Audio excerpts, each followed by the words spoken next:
Hello, ladies and gentlemen, and welcome to the Season 6 premiere of The Say Report! La la la. I'm your host, Evan Decker, and joining me, my host companion, Sejan Sarowick. Sejan?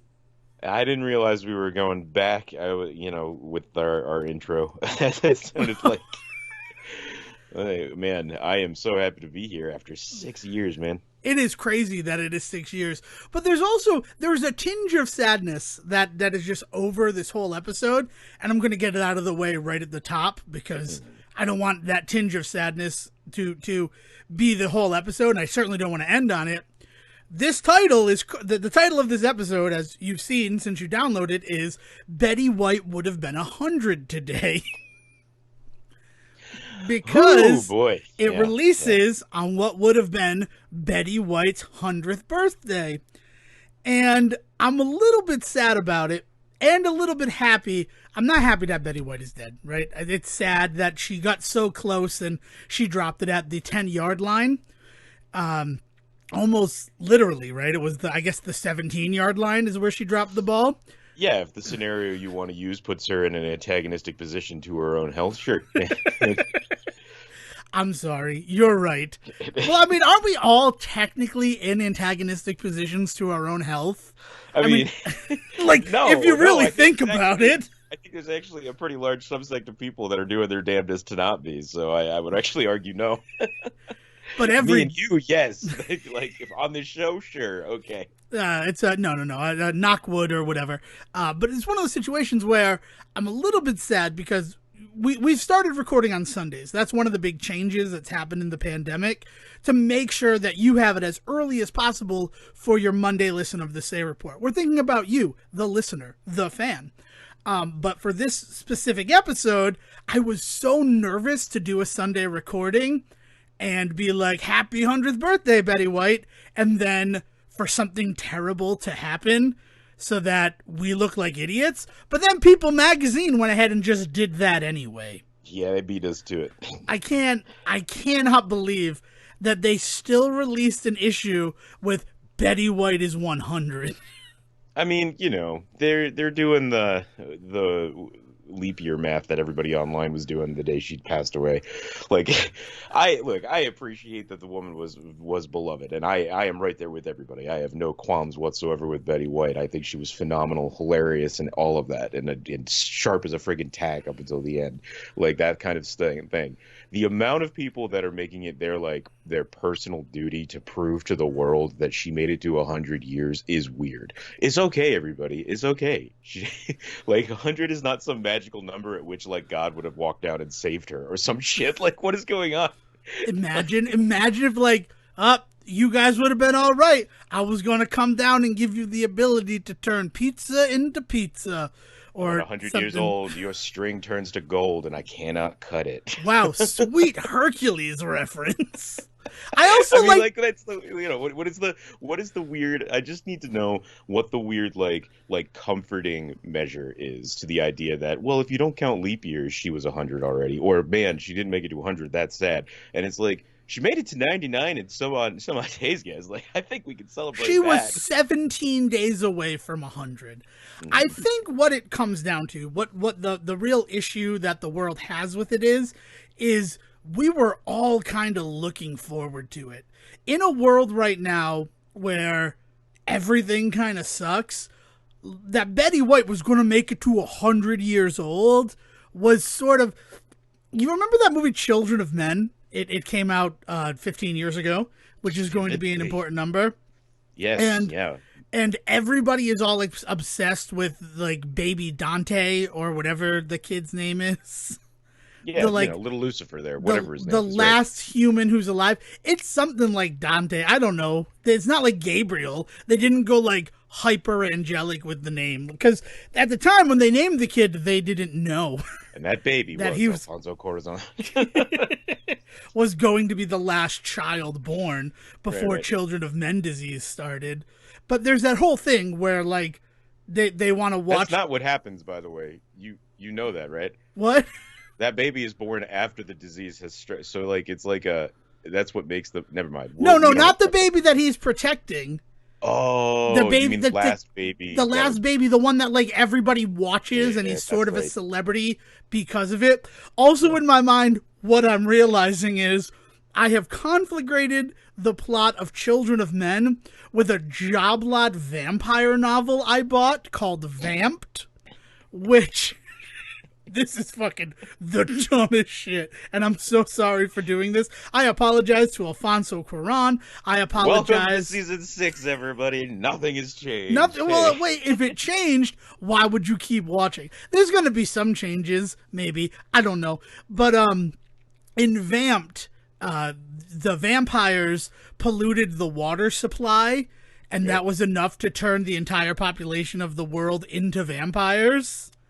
Excellent. And Excellent. what they watch for entertainment is the last human child who has become sort of like a Truman Show style reality thing. And they watch him grow so that, like, they can have a markage of a passage of time. Like, it's a really weird thing. I don't know. It's. I'm Man, sorry for bringing up Vamped on the show. age means nothing in a world full of vampires. Man, that is a weird thought, actually. I love that. I love when you could find that with that little dime store novel that actually hits on something interesting. You know, not like clearly not enough to make it like blow up and become like a, you know, the next like Stephen King or anything like that. But there is something about the idea that just like they really had something. They really did have something. I mean, that book explores so many interesting things. Like, for example, the protagonist, he finds a human child and decides to raise it until the age of like 21, at which point he will turn her so that he can like kind of have a weird project, which is like creepy on another level. But like, you also need to think about, in a world of vampires, how do you pass the time? It's Yeah. and like there's that whole thing. There's a really weird, and I guess this is why like years later a friend had me read his vampire fiction novel, and it turned out to be like kind of a lesbian sex romp, for lack of a better descriptor. Yeah.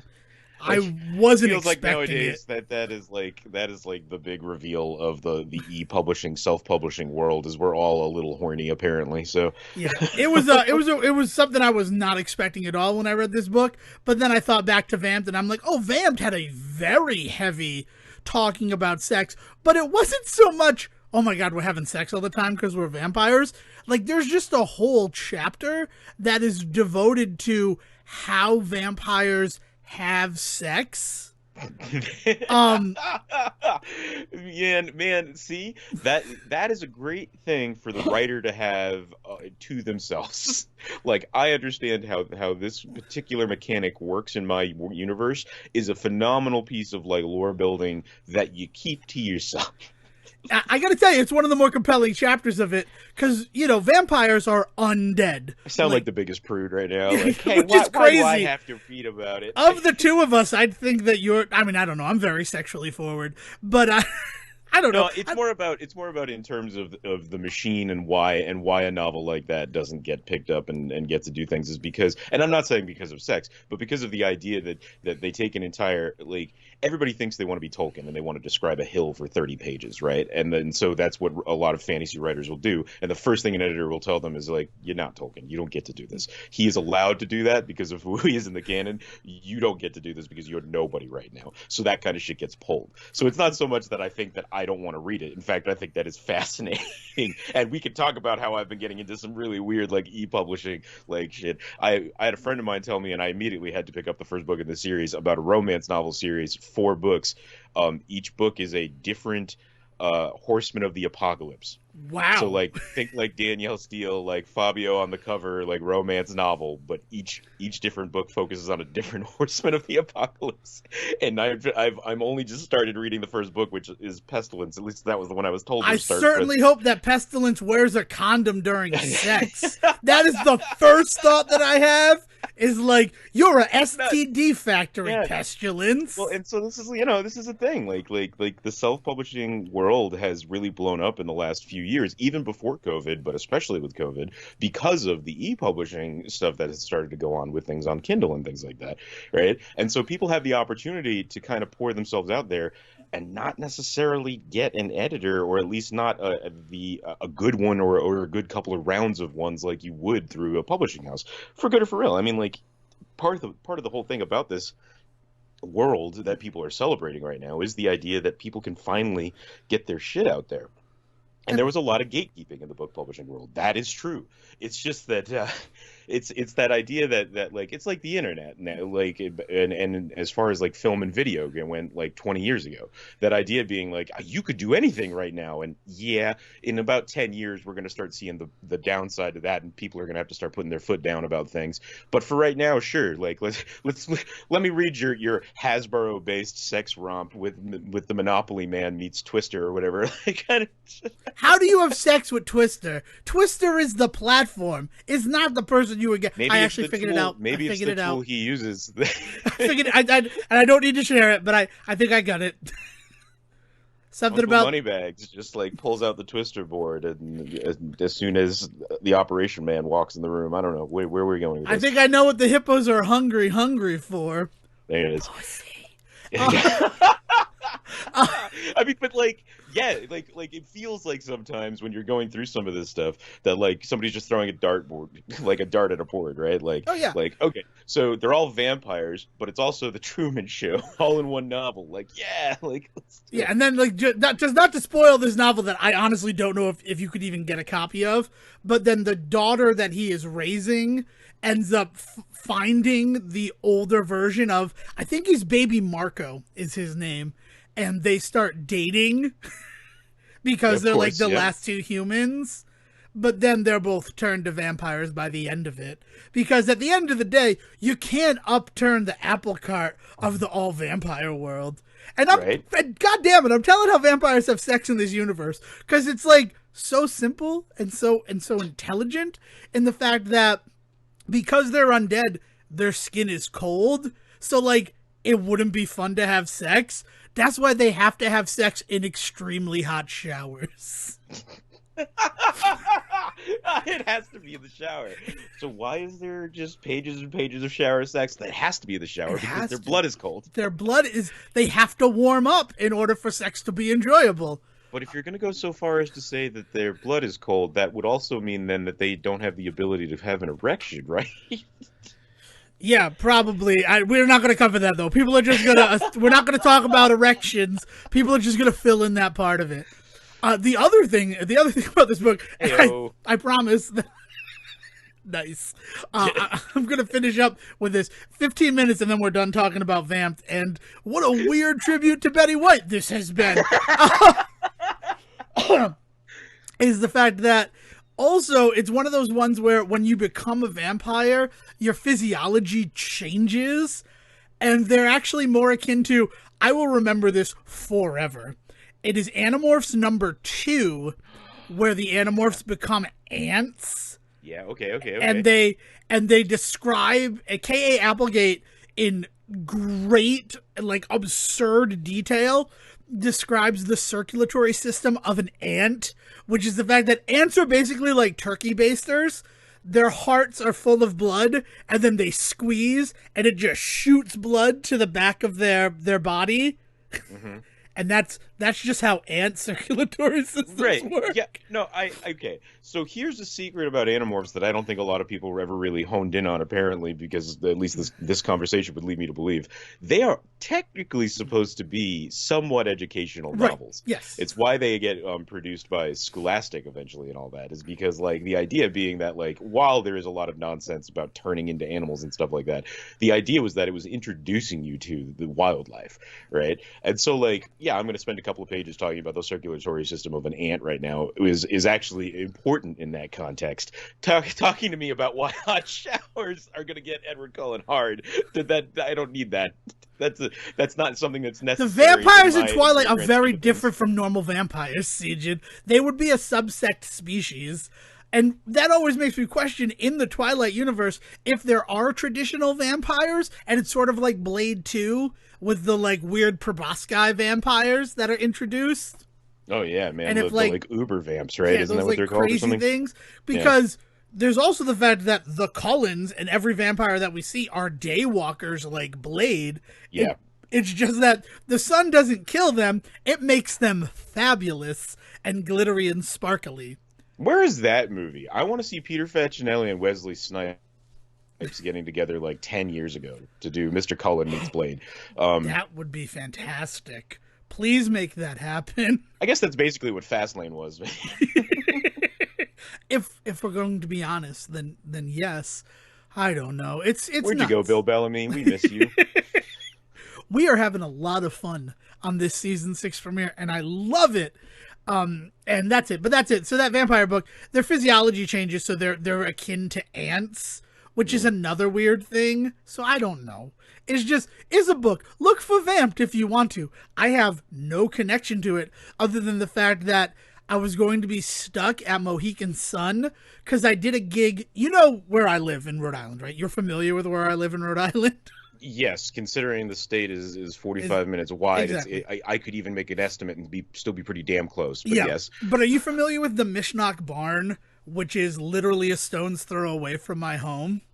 So no, I mean, is this like a haunted? But is this where the headless horseman comes out? It's a country line dance hall.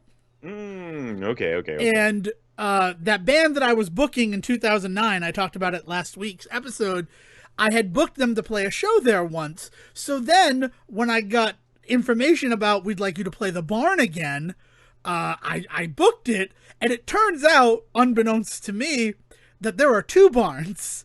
There's also a barn out in like Plainfield, Connecticut. Oh yeah. Well, so we're talking about entertainment venues, right? Yeah. Like, it's one of those things where people will sell anything, especially in New England. If it's over 100 years old, then they'll slap a $2,000 a night price tag on it and call it a venue hall. Yeah. So I'm not surprised to hear that there are multiple barns. Right. And I didn't realize that. So it's in Connecticut, but I booked the gig because it was a solid gig. It was a nice paying gig. But we ended up having to schlep out to Plainfield, Connecticut. And one of the people who helped us was a friend I had in Connecticut. And he's like, I can help you guys schlep your stuff out there, but I then have to work a gig at Mohegan Sun. So, like, you're going to be stuck with me till like 3 a.m. And I'm like, oh, okay, cool. Can we stop by Job Lot on the way to Mohegan Sun? And I bought this $1 novel about vampires and read it until 3 a.m. And then, like, I was ready to go home. Let's just be honest about that. Yeah, man. Used to be tradition for me when I was going into Boston all the time for Providence. It's a 45-minute train ride, and you can pick the train up in right in Providence Station and be in Boston within the hour, right? And I used to love going either direction, showing up early to the train station, going to the bookstore and finding the cheapest thing that they had on the shelves and buying a copy of it. Sometimes it was a book I recognized, sometimes it wasn't. I mean, it's how I got into like Pratchett and stuff. Is like I was just like I just needed something to read, and so I don't know, this thing was $10, and I get like a few pages into it and realize, hey, this is part of a larger series. Next thing I know, I'm reading the entirety of Discworld, like that kind of shit. Go buy a book, guys. Like 2022 season 6 of the Say Report. This is going to be our whole mantra. Go buy a book. Go buy a book. It's worth it. I've read some crazy stuff. I'm kind of excited to find the weird novelization of Ghostbusters Afterlife after having read the Ghostbusters 1 and 2 novelizations. There's got to at least be a junior novelization. I don't want a junior novelization, though. That's the thing. I want the adult one, because the junior novelization of Ghostbusters Answer the Call was disappointing. Like, besides, we need to know how ghost sex works. Yeah, exactly. And I want to know what happens when Zool and Vince Clortho get together. That's what I need written. Oh, man, look at that. So Dan Aykroyd wrote it for you, by the way, if you're wondering. Yeah, Dev, what's going on? Well, I guess the last thing is Betty White, right? And the whole tontine of it all. Like, she definitely won the tontines for the Mary Tyler Moore Show and the Golden Girls. There's no doubt in my mind that. And well, I don't know. Do you when you do a spinoff, do you do a second tontine? Is there a split off tontine? Cheech Marin is there. You do.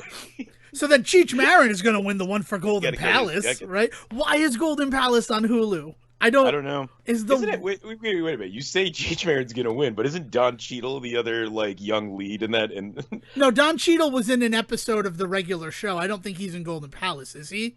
I'm pretty sure that they put him on the damn card for it. Okay, So well then if that's. he's not, I thought I mean, Don I'm Cheadle not was in saying that episode that they cut out because of the blackface. I thought that he appeared in that episode. Maybe that's why he ends up showing. Maybe that, Golden Palace. right? As I don't know. I haven't watched Golden Palace. I just think it's crazy that it's on there. Like, what a weird way to honor Betty White, because it dropped at the beginning of this year. Yeah. I don't know. Other weird ways to honor Betty White is that they had sold like Fathom Events was going to do a Betty White's birthday thing tomorrow or today, right? It's the 17th when you're listening to this. And after she passed, they're like, we're still going to do it. It's just going to be a celebration of Betty White. But arguably the reason that I bought that ticket was because it was going to be a live simulcast with Betty White. Yeah. There's a weird element to it that's like, no, we're gonna keep our money. Yeah, like, we're going to keep our money is definitely what it feels like. And it's just like, that's not the... Yeah. But, you know, if I am Valerie Bertinelli, Wendy Malick, and Jane Krasowski, or Daphne from Frasier, I said I was going to look up the way to pronounce her name, and I didn't do it, and I apologize for that. They got to be happy that their hot in Cleveland tontine is now, like, alive and well, and one of them is going to win it. That's right, hot in Cleveland jokes. But yeah, Don Cheadle's definitely a main character on that show. Okay, He's in every so episode. I got those two confused. Thank you for confirming that. Apologies to Don Cheadle. Yeah, so Don Cheadle's probably going to be the one to walk away with the tontine money on Golden Palace, and good for Don Cheadle is what I have to say. You always coming into the end and stealing, getting that gold. I'm getting that gold. Shit. Oh man. So yeah, so that's everything. Those are the weird sort of carryovers from last season that I wanted to make sure we covered. Vampire sex and showers, definitely on my list. But yeah, now we're here and it's season 6, and I kind of wanna at this moment announce the big deal, the big thing that's coming in season 6 that I'm very excited about. And there's 2 of them. Okay. And I wanna start with the start, right? The one that's actually happening next week. I can't believe that it's happening next week. I can't believe that tomorrow, in real time, we're going to finally get a series that is the Distaff counterpart to How I Met Your Mother with How I Met Your Father. I feel like we've been talking about How I Met Your Dad and How I Met Your Father possibilities since this show started, huh? Yeah, it's one of those things where I have the pilot. I was able to get the pilot of How I Met Your Dad, and it has always sort of fascinated me that was their plan, was what that show was. Yeah. Because spoilers for How I Met Your Dad and next episode, at the end of the episode, they reveal who the father is. Yeah, they don't wait. They're like, we're not getting dragged through the fucking mud again. we're going to reveal the identity of the father right here, right now. And that's a whole thing. And it's also kind of weird because with Bob Saget passing away and now we're revisiting How I Met Your Mother, everything sort of seems weirdly interconnected. But what we're going to do, and we've done one of these before, but now we're actually giving it a name, right? Give it a name, just like Things to Do in Denver When You're Dead. We're doing an Epicode. I'm so proud of the term Epicode. I probably shouldn't be. But we're doing an Epicode where we're going to, first of all, Will's going to be here next week. There's going to be a quiz. And I'm going to have to swallow all of my hatred for Josh Radnor because we're going to watch the first season of How I Met Your Mother, rewatch the pilot of How I Met Your Dad, and then as much as available of How I Met Your Father. I hope it's the first season. I hope that Hulu hasn't picked up from like Disney Plus and Apple TV the whole let's do one episode a week, it works sort of scenario. I feel like that's what's going to happen with How I Met Your Father, though. I mean, I thought they were already doing it. I could have sworn that Hulu already had stuff of its own that it was doing weekly. But I mean, I might be conflating it with other stuff. It just seems like it's such a part of the DNA of streaming nowadays that I am not going to be disappointed or surprised if that's what happens. Right. Well, the last one that I watched when it was new was for our first episode, which was High Fidelity. where we watched the movie, read the book. I ended up buying a copy of the Broadway script. And then, lastly, we watched the new TV show. And we saw how well that all ended up for the new High Fidelity. So this really seems like the first show where if Hulu were going to change its release method, they would start it with. Yeah. Especially when you think about... Victor? Was Love Victor a drop? Love Victor all dropped. Both seasons. Because Love Victor, that was going to be our second episode. And that just didn't work out. And honestly, I don't blame anyone for that because Love Victor dropped on a weird day. I think it all dropped on a Thursday. It dropped into reality and out as fast as it dropped in and out of our ability to record about it. I honestly can't believe that it got a second season. Like, I really want to watch it. The first season was incredible, but it was another one that all dropped at once. But when you look at Hulu and how they're sort of shifting for 2022, like the Orville, it seems like it's going to be Orville: The Next Generation with the addition of a subtitle and the fact that it's been, oh my God, 3 years since a new episode of the Orville. Yeah. I expect that Hulu's original Orville series will have some differences, especially when you consider that it's still being produced under COVID guidelines and everything like that, right? Right. So I don't know, but it seems like the thing to do now with streaming is definitely to do the weekly dribble out. And now that Hulu is under the Disney banner, right? Because they got that when they bought Fox, right? Right. Sorry, I'm saying right a lot. I wouldn't be surprised if after all of the success they've had with the Disney Plus release model, it migrated over to Hulu. Especially when the only other streaming platform that is not doing weekly releases is Netflix. Well, and some of their shows they are. Some of their shows they're not. Some of their shows they're doing the half season thing. But there are a handful of weekly releases, or maybe they've all ended by now. But I think Netflix maybe I know Chelsea, whatever her last name is, had one. Chelsea Handler. Yeah, Chelsea Handler had one. They had a Talk Soup type show, didn't they, with Joel McHale? Yep, that one I don't watch any of these shows, so I don't know if they're still going. But those were weirdly weekly releases. But they felt like they were weekly releases because they were relevant and sort of the time. Like, we want to make sure that we give it a week so that everything we're saying is going to be correct. It sort of felt like their way of competing with something like Last Week Tonight with John Oliver. Well, it's the acknowledgement that there are certain types of shows that need to be released weekly, and then the question becomes what kind of show is that, right? Like, are there scripted shows that also would benefit from a weekly release? And I'll be entirely honest. One of the things that about How I Met Your Father that I think it would benefit from a weekly release, or at least a parsed out release a la Netflix, in terms of 10 episodes now and then a promise of 10 or 12 episodes by Easter or something, right?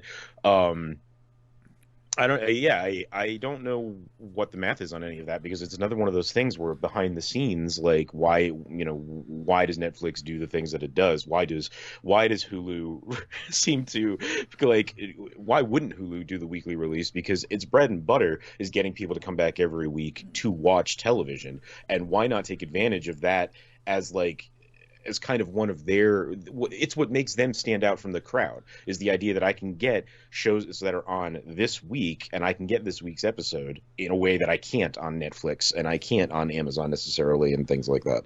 So why would they not kind of go along with that, I guess, is my thinking, in their own stuff.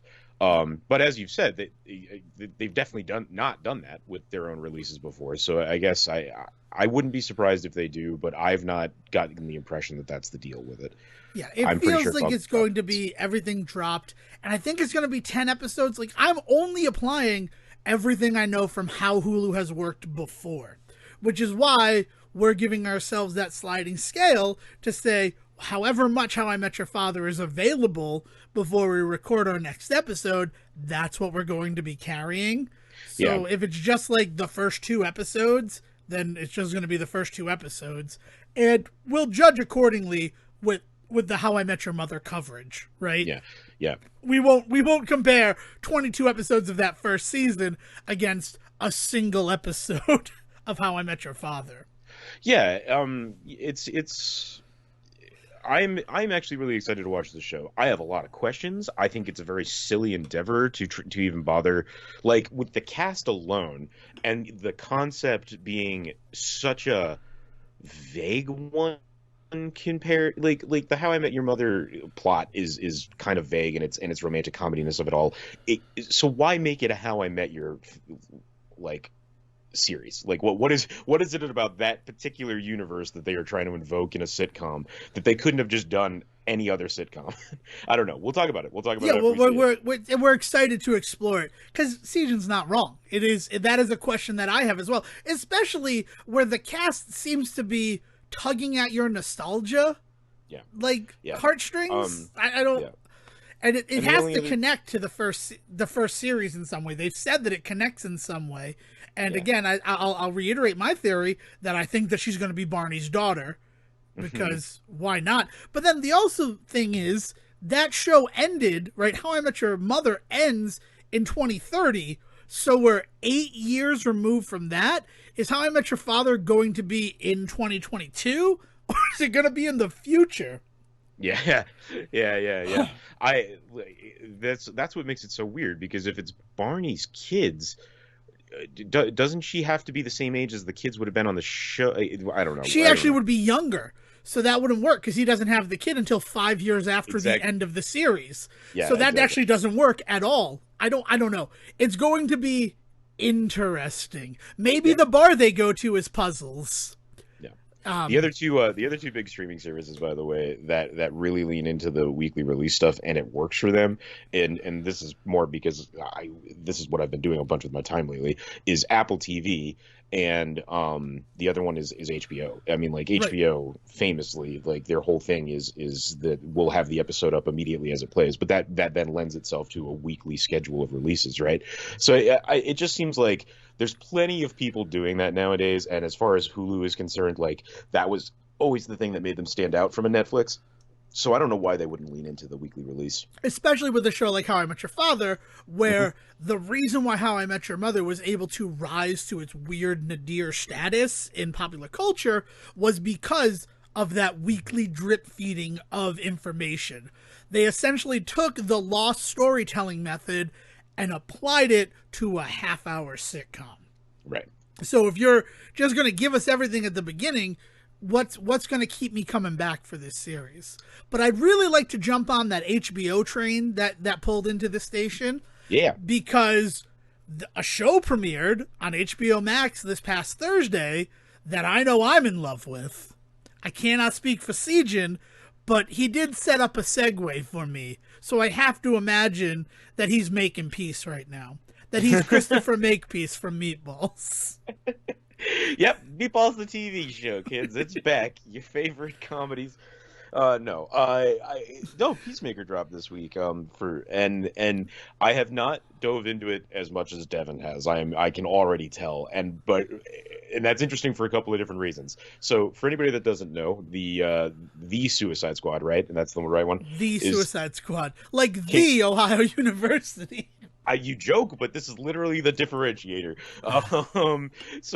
The Suicide Squad, which came out in August of last year, hit really well. Not necessarily on this show. Go back and listen to our talks about it. I may be misremembering, but I walked away from that movie enjoying it, but not thinking it was anything that was going to rock the world. And Devin walked away from it actually not enjoying it. And that's kind of simplifying it. Go listen Yeah. to the episode for more. Yeah, But it's that called the being Stay said, Aside Squad. It's pretty easy to find. and that being said, the like weird kind of background announcement that they were going to take John Cena's Peacemaker character from that movie and give him his own series. There was a number of kind of bells that went off in my head that made me really excited. I mean, first of all, so anybody that watched that movie, spoiler alert, there is a mid-credit scene or end credit scene, whatever, where what happens to Peacemaker in that movie is revealed to not be everything. Shall we say it that way? So if you watch that movie, didn't watch the credits, and then you were like, how the hell are they making a show out of that character? Well, go back and watch that movie again. But then on top of that, like what kind of stories are they going to tell? Like Peacemaker is a really, really interesting DC character. Do you know what I learned about him in all of this? I never knew this. I knew that the original concept that Alan Moore had for Watchmen was it was going to be the Justice League, and it was going to Yeah. be like all the events of Watchmen taking place, and it would have been Superman and Batman, not Doc Manhattan and the Owl. And like that is that. It And that is completely something, changes that story for you if you just insert them and know that right. that's how it was written.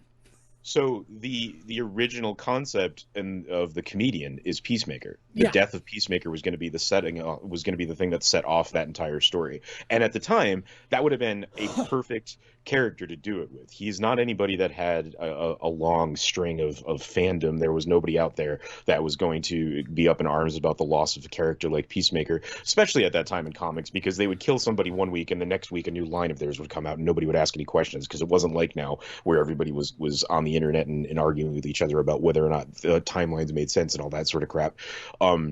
It was a simpler time. No, like that's bullshit. But like the idea being that like having a character like that who was already a very political concept for DC, and so the idea of being able to first of all get rid of that character for a little bit in the 80s probably was super appealing. But on top of that, like the ways in which it would have kicked off a Watchmen-esque story, but involving people like Wonder Woman, would have been just amazing. So there's been a lot of really weird stuff coming up about this character, all because HBO's decided to lean into it, and I don't know why or how or where or when this concept came to be, because I knew nothing of it. It was just one day in like I think like October or November, like there was just a tidbit announced about how they were starting to see shots coming out from the filming of it, and I was like, what is this? So like it had a mystery element to me, for me. On top of that, as I said, I enjoyed my time with the Suicide Squad enough that like more of this character. I think I actually said in that episode that I would definitely watch a sequel to that movie. I don't know if I'll ever go back and watch that one again of my own accord. That seems like exactly how you Yeah. said it. Like, this Yeah. was good. It established a lot of great things, but Yeah. I don't know if Yeah. I ever need to watch it again. Exactly. And so this was kind of exactly what I mean in that case. Like, give me more of the characters in that world without me having to go back and sit through that particular story again. And I'm on board.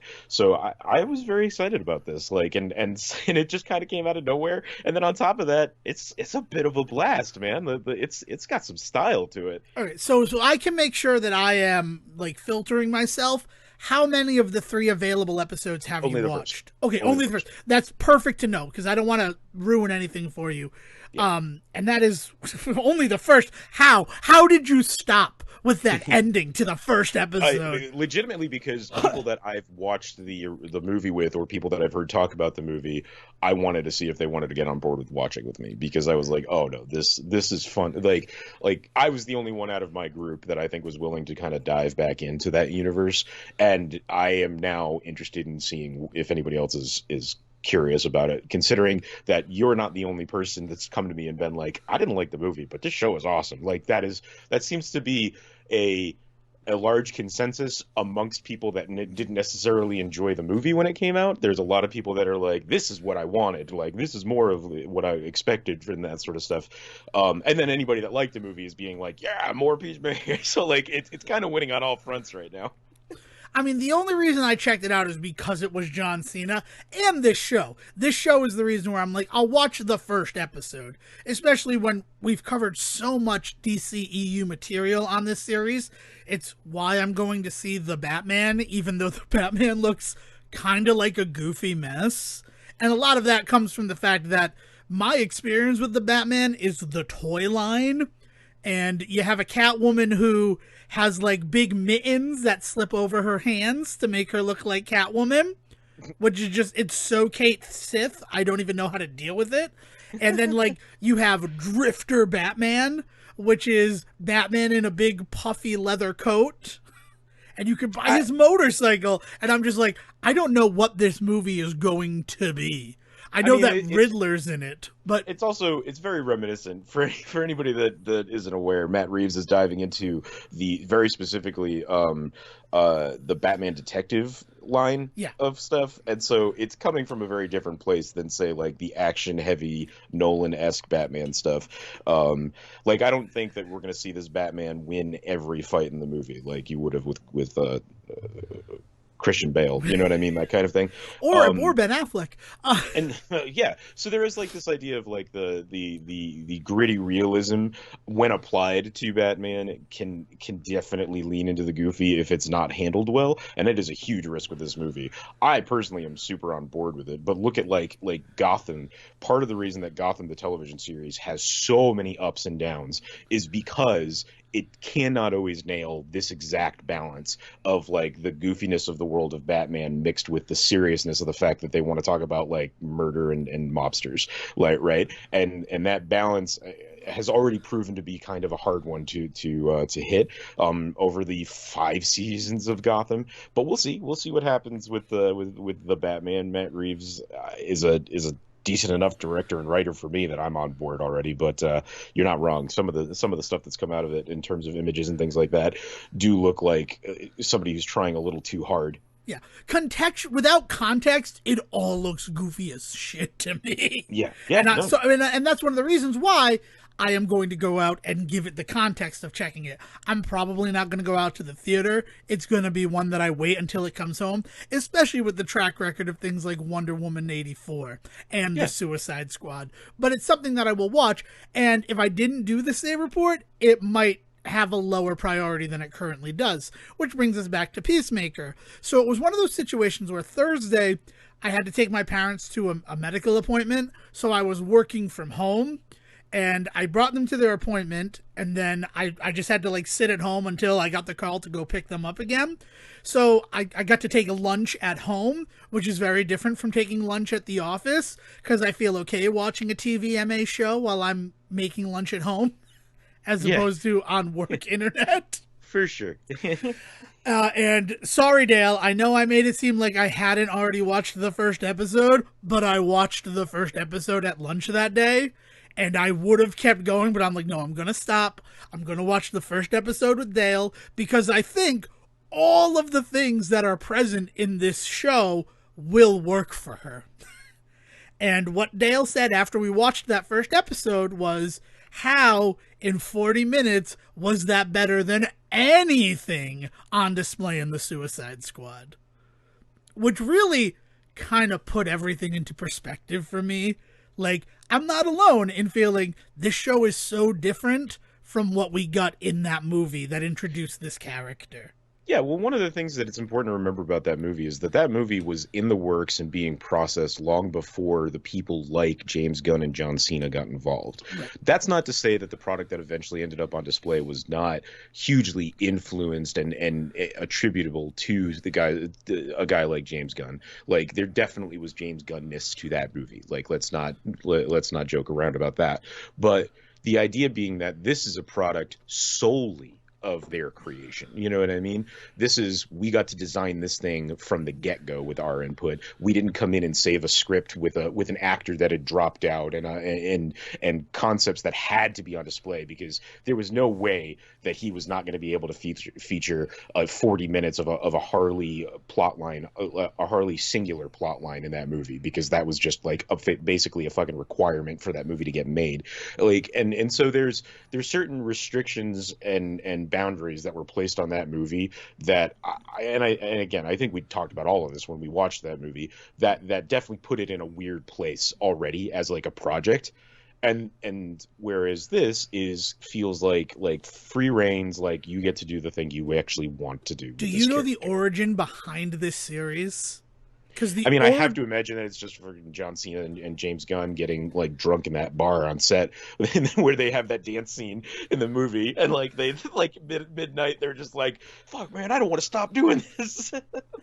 James Gunn, bored at home during the pandemic, just banged out an 8-episode TV show for Peacemaker. And he's like, I doubt it's going to get made, but like I have this story that I want to tell. So he just wrote it as a way to stave off pandemic boredom. And then like HBO's like, what do you got? And he's like, well, I got this. And they're like, we're fucking doing it. which is the You're the, coolest story ever to well, me. and it comes from the success, you know, like we cannot forget that as much as we found that movie lacking in some places, like that movie is by all accounts one of their more successful DCEU endeavors, Yeah, right? I mean, So we like of say course that, they but were it's also gonna considered a bomb of 2021. It no exists in this the weird word area. but the word bomb has lost all meaning in That's true. 2021 Yes, because everybody talks about that and then they look at are friggin' tickets sales and that doesn't work. that doesn't work in that because yeah, everything that went like we've talked about it before, everything that released in theater on HBO Max is considered a bomb, which is crazy because no, it wasn't because Warner Brothers was like, yeah, let's do a show with really a C-list character. Peacemaker is not one of the big three or even like a Justice League buddy. I'd almost go D-list when it comes to his character No, the idea before being this. like Like, he's a character that literally anything can happen with, even if like it's a weird demarcation in comic book franchises, like period, not just on in movies but also television shows and freaking I mean like even like audiobooks and comic lines and novelization like there is a certain line at which there's a character you can fuck with and there's characters you can't, right? Like if Batman shows up and you don't have to and you don't talk about mom and dad getting shot in an alley, like you're kind of missing like a key thing about Batman that nobody's going to forgive you for, right? Whereas like Peacemaker, nobody knows that stuff. Nobody holds it to such a chord that like, oh, he's going to die at the end of the series and that's the end of his character. Okay, like that's I'm not saying that's actually what's happening, by the way. I'm not that wasn't a spoiler. That's just me pointing. I that's just realized if, that I said that as if that's what this is all leading towards, and I don't know. I that's maybe also but inspired by The Watchmen, where it wasn't Peacemaker, it was Comedian. right, Like, right. And so yeah. it's a weird tonal divide between those two things. Yeah, no, right now Peacemaker, as far as we know, is going to be alive till the end. We're only 3 episodes in, and Well, Season's only 1 episode in. So well, and then and you know, and it's not ignored that it was supposed to be Peacemaker and Watchmen, but I mean, like that's not the reason that the Watchmen ends up not being about the Justice League. It's because of the idea of the inclusion of people like Superman and Batman, and the idea of Superman being so cold that he leaves Earth. Well, that was never going to be allowed, so that's why it can't be them. But when they go on to do Doomsday Clock, just to kind of touch back on that as something that I was looking into last year, and it was so disappointing. I only talked about it once on the show. There is a moment in Doomsday Clock where Peacemaker ends up getting to lead the the team against, I believe, Dog Manhattan in a moment. And it is because he has come to this realization that the person that he would have become in their universe, like he doesn't mesh with them any more than the comedian did. And it's actually a really interesting moment where like DC basically acknowledges that overlap of the characters as well. It's weird. Is Peacemaker is such a weird character to have hit. Out of that movie, and a lot of that is, I think, attributable not just to Gunn's writing of him, but to John Cena's portrayal it's of John him. Cena. That's the other thing. Like, one of the other reasons why I'm willing to watch this, I freaking love John Cena. He seems to be up for anything. He's kind of like friendly Channing Tatum times 2. That's weird because Channing Tatum is, by all accounts, a pretty cool dude. Is there something I don't know about No, Channing Tatum? no, like Channing Tatum. There's no issue there. I mean, I love Channing Tatum, but it kind of feels like if we take 2 Channing Tatums and combine them, we get John Cena with just the bulk of it, but also as willing to do whatever he wants as Channing Tatum is. I feel like John Cena is twice as willing to do it. This is a guy who's in Daddy's Home too. Yeah, I mean, like, I think this goes. I think there's a sliding scale of actors that have moved away from the WWE or F at this point. I forget what they call themselves now. WWE, the World Wildlife Fund is pandas and stuff. Right. But there's a sliding scale of dudes that have moved away from that, and I think at the far end you have guys like Dave Bautista, who he's really working on trying to prove that he is not just the big guy to be in a movie with a little kid type actor, right? He's done it. My Spy, right? Wasn't that the one that came out a couple years ago? Love that movie. But he is purposely working with guys like James Gunn, but also what's his nuts with Dune there, Yeah, and I don't want to say he's Villeneuve's name again. It's so hard, and yet here you but made me do it. he's yeah, he's making it a point to kind of work in these fields that are unexpected and not above him, because he's definitely pulling it off, but this idea being like he's making a concerted effort to not be that guy. Then you have Dwayne the Rock Johnson right in the middle, where he wants those kinds of roles, but he also understands the value of putting food on the table. So like he's like, I'll do Jungle Cruise too, because that's what's going to get me the opportunity to then go out there and do some other weirder roles, right? But then you have John Cena at the other end completely, who is just like, you put a script in his hand, and if he's got time to do it, it feels like it's very much like a Danny Trejo approach to like, as long as I'm working, man, there's a smile on my face. It's just like, all right. So like, you want to support that, right? Like you want to be behind a guy that's doing that. But all of them are working towards this effort of like bigger careers than just what the WWE was forcing them into. I actually like spent a lot of time over the Christmas break with a friend of mine that is super into wrestling still, plus is into like movies, and it's hard to not eventually talk about that like overlap where the WWE has started like making movies about 10, 15 years ago with their name on it, just so that they could put their stars in it. And now they've gotten to the point where they make movies that don't even have wrestlers in them anymore. They just produce certain films that are out there. And that these three guys are really interesting examples of guys that got like one chance from the WWE. If you're like John Cena, where like he did, I think, The Marine, and I think he did like one other WWE based film, but then he was pretty much like able to just kind of walk away and do his own thing. But it was because of guys like Dwayne Johnson, who straight up was just like went to war Hollywood, with his contract. yeah. Like, well, he's very specifically went up against Vince McMahon in his contract and said like, look, I have the ability to make it my own. So if your answer is I don't want any of you and any percentage of The Rock, and you're going to cut me out, fine, cut me out. I'll be fine. And basically, like, they took their chance and they cut him loose, and they were very wrong, because he went on to now become one of the greatest, like the biggest box office draws, right? And they didn't necessarily want to do that again with guys like Cena or Bautista and stuff like that. And like seeing the ways in which they've had to really kind of work themselves out of these contracts, and then what it means to them once they're out, the kind of projects they want to do, has been really, really interesting to watch between like the three of them and others. But the three of them specifically are I think the kind of body type that you could see would be offered the same roles on a regular basis, and the ones that they accept and the ones that they don't is really interesting. I mean, the other thing, though, I just want to make sure that with Dave Bautista, he's also out there trying to do anything that he can. He just wants to make sure that he's not pigeonholed, so that's why he'll do things like Escape Plan 2 and 3. Because I'm working with Sylvester Stallone, right? Who, say what you will about Sylvester Stallone, he was a big part of independent Hollywood in the 70s. I mean, he's an Oscar-winning right, in that time. Like, yeah. But he is so vocal and so open about the fact that he is like, it has to, like, he won't just do anything. He's like, he is outwardly called out guys like Dwayne Johnson for being willing to do anything. He has talked about the idea being that he will work on Escape Plan 2 and 3 because somebody like Stallone is there. He wouldn't just do it just because somebody walked up to him and said, here's $6 million to save our franchise. And he's like, no, that's not me. I'm not your guy for that. Like, he wants to be doing the characters like in Dune. And he said there he's willing to go in and do a movie without any contract for any future films, which is ridiculous. We talked about this when we talked about Dune, the idea that that's just the first part of what has to be at least a 2-part, I think 3-part series.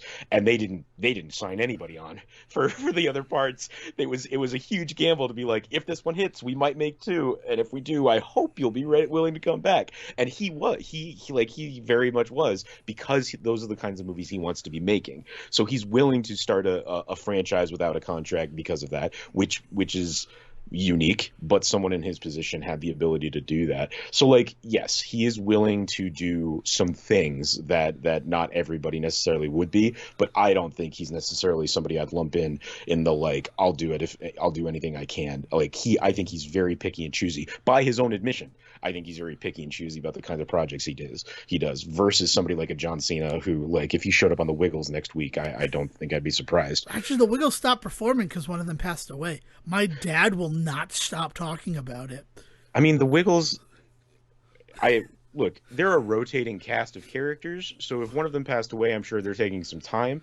But the Wiggles have been around for 25 years, and they're Oh, I not know. going It's just my father won't shut up about it, and it's weird that you bring it up. No, I guess I anyway. just want to make sure that there is that nuance with Dave Bautista. It's not just I'm going to only take prestige roles. It's more the fact that he considers every role that is given to him. It's not just no, no, no, no, no. I want to do Dune. I want to do that, because you have things where he will look at something like Escape Plan 2 and say, "Hey, you know what? The chance to work with Sylvester Stallone, I'll take it." Hmm. It's that your scale is correct, but I do all of them at the end of the day are willing to take roles that other people would determine as maybe career suicide. When you show me the Christopher Plummer of WWE actors, like we can maybe expand the scale a little bit. But I think for now I'm pretty comfortable putting Dave Bautista at the top of that list as the pickier. Oh yeah, he's side of definitely the picky, scale. but I want to make sure that pickiness has not avoided him doing something like Escape Plan 3. It's really Escape Plan 3 that I think, why did you do this one, David? Like, Well, maybe that's the one that taught him to maybe not do movies like that again. because Hades was really interesting, and his role in it was meaty. Like, he got to do a lot with it. I don't want to talk about the Escape Plan movies anymore. I'd like to get back to Peacemaker, and the fact that in the first minute it had me by the short hairs along for the ride. And when we watched that first episode together, Dale and I, 3 hours just sat down watching everything that was available because of just how compelling they made it. They've really taken that whole comic book mantra of ended on a cliffhanger so that you're waiting with bated breath and like salivating for the next month's issue, and applied it to a television series magnificently, to the fact that I'm so upset that it ended with the third episode because I just want to know more about the world. Yeah. I can't believe, dude, you got to get down to that second episode. I don't know, how were you even surviving after he blows a woman up? Yeah. It's great. It's very enjoyable. And I did not think that I would be the person having these feelings about a Peacemaker TV show. And yet here I am. And also it ties into the whole weekly release schedule that HBO Max is a big fan of. But they're also smart because they give you 3 episodes at the top. Yep. Like Doom Patrol has done that with every season that has been released. Is here's 3 episodes, which is enough for you to decide, am I invested in this story or not? And generally you are. Yeah. After that. I don't know. It's exciting stuff. We need to talk about the other thing that's coming with season 6 of the Say Report, though. We got a little distracted by John Cena. And that is the 6th season of the Say Report represents a 15-year anniversary for Siegen and I. And if you listen to the ASCU, this is no surprise to you. But while Siegen and I first met in 2005, the friendship, the bond that we have that allows us to do the Say Report every week, that really wasn't truly forged and finished until 2007. Yeah, and it is here on our crystal anniversary that Devin and I are gonna kind of take you guys back with us to kind of revisit some of the stuff that year that I mean was a huge part of our bonding as friends. You know, like we spent a lot of time in the movies, Dev. Not only did we spend a lot of time in the movies, we spent a lot of time in the car driving to the movies, because while there was a cinema 15 minutes away from URI campus, we decided let's go to Cinema World in Lincoln. And honestly, I can't blame us for doing it. Number one, there was this girl that I had a little crush on who worked at the Hollywood Video, because I had worked with her a couple of times. So excuse to visit the Hollywood Video in Lincoln almost every time. Thank you, Siegen, for having my back on that. I believe I've thanked you before, but that was the thing. The other thing is Cinema World. On Tuesdays, you could get a movie ticket for $5. And I don't mean like it was around $5. I mean, you said, I would like a ticket for this movie. You gave them a $5 bill, and you got that ticket. Yeah, and it was it was such a great way for us to just see just 1,000 movies in a year. It was nuts.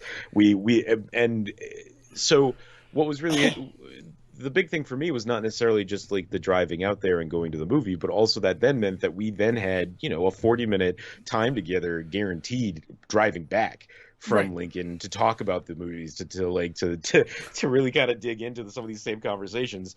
I mean, in a lot of ways, without that kind of time together, then doing this kind of stuff, like this is what breeds what you guys have listened to for the last 6 years.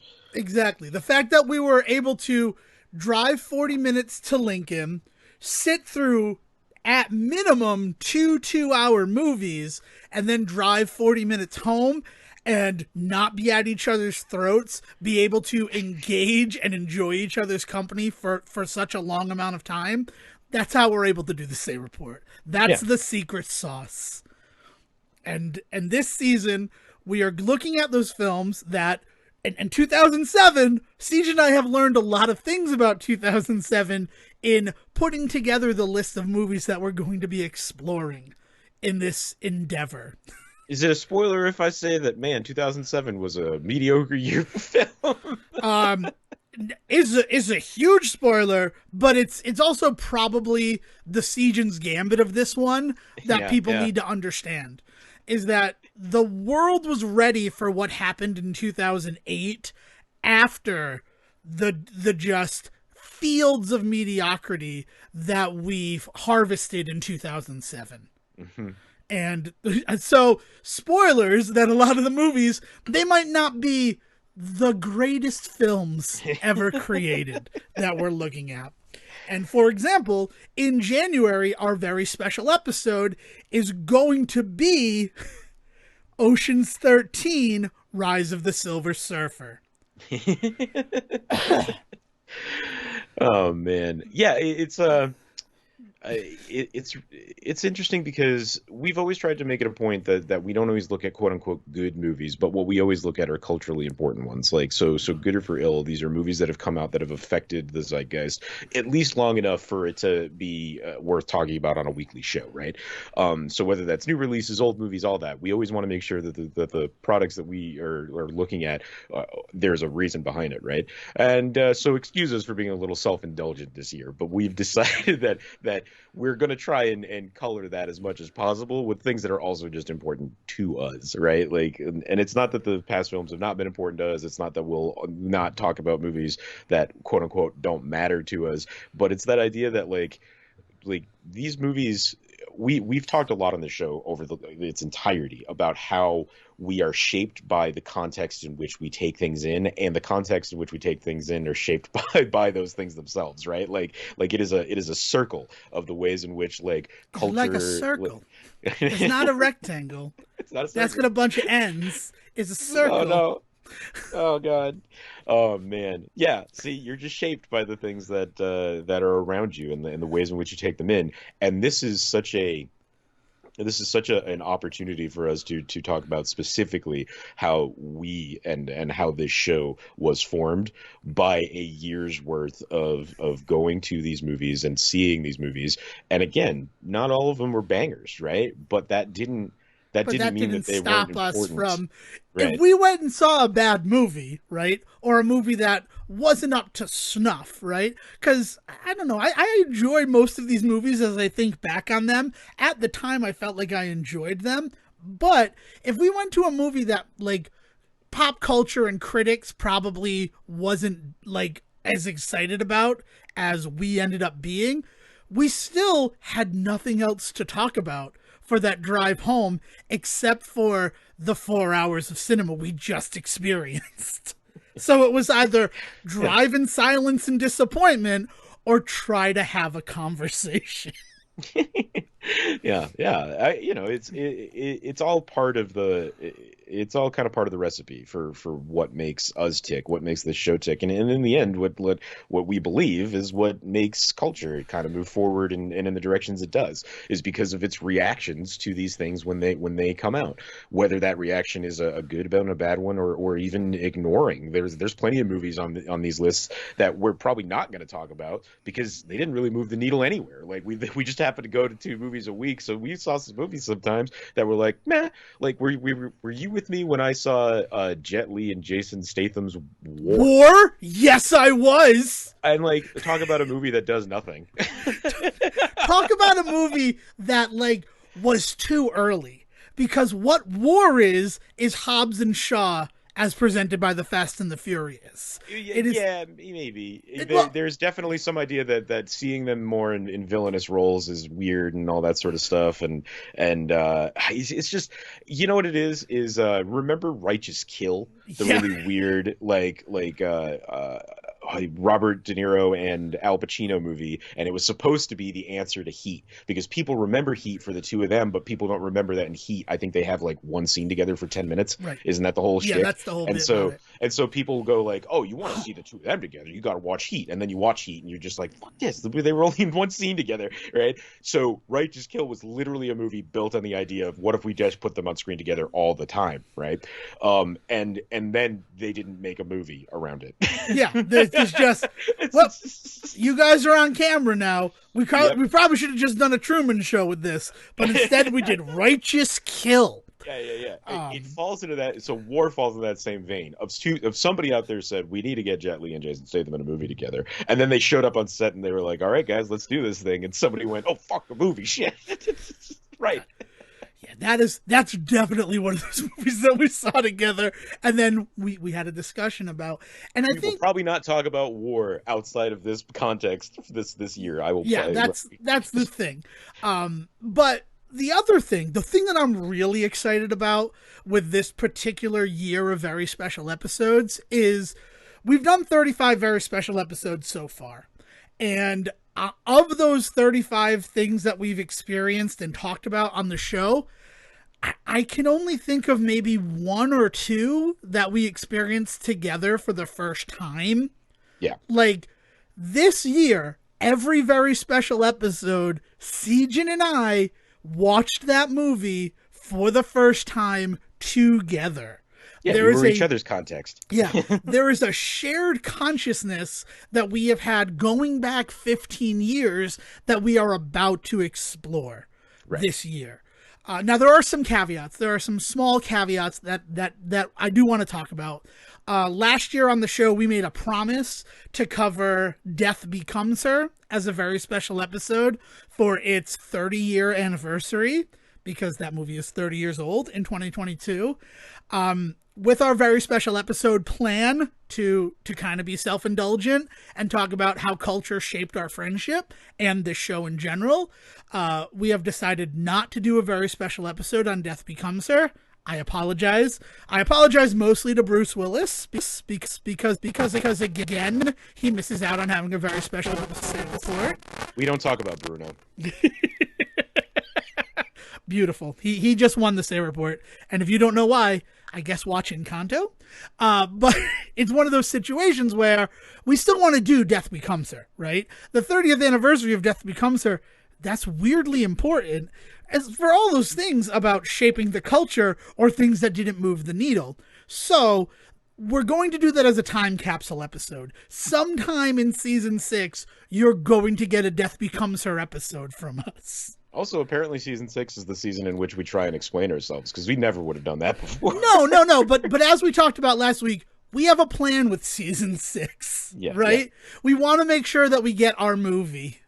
Season 6, it's the season we finally get our shit together. No, I mean, it is only just for this. The regular episode stuff, that's still going to be, I guess I'm talking about this empty can that's on my desk, because I didn't do anything else this week. But yeah, so Death Becomes Her, it's still coming.